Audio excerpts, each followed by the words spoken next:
Baghdad کے شیخ عبد القادر جیلانی حرم مکہ میں سر سجدے میں رکھ کے کہنے لگے مہربانی کرنا مجھ سے حساب نہ لینا۔ خواجہ حسن بصری کہتے ہیں میں حرم میں تھا، اپنے حجرے میں تھا، کسی کے چیخنے کی آواز آئی یا اللہ معاف کر دے، یا اللہ معاف کر دے، حساب والے دن میرے اوپر نرمی کرنا۔ فرماتے میں نے کہا کوئی گناہ گار ہو زاری کر رہا ہے، میں جا کے تسلی دیتا ہوں۔ اور جب میں نے جا کے چہرہ دیکھا، فرماتے کلیجہ پھٹ گیا، وجود کانپ گیا، اور میں اس دعا کرنے والے کے قدموں سے لگ گیا۔ لوگوں تمہیں پتہ ہے وہ کون تھا جو دہائی دے رہا تھا کہ مالک حساب نہ لینا؟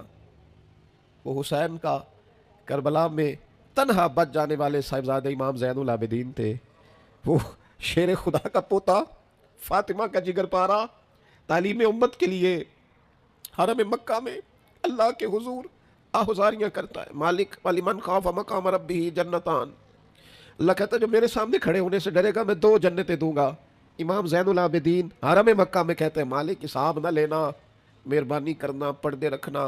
زین العابدین آپ کا تو پلو پکڑ کے ساری امت جنت میں جائے گی، آپ کے تو قدموں سے لگ لگ کے ہمارے باپ ہمارے دادا جنت میں جائیں گے، آپ کی دادی سیدہ پاک کے آنچل میں چھپ کے تو ہماری بیٹیاں پناہ مانگیں گی۔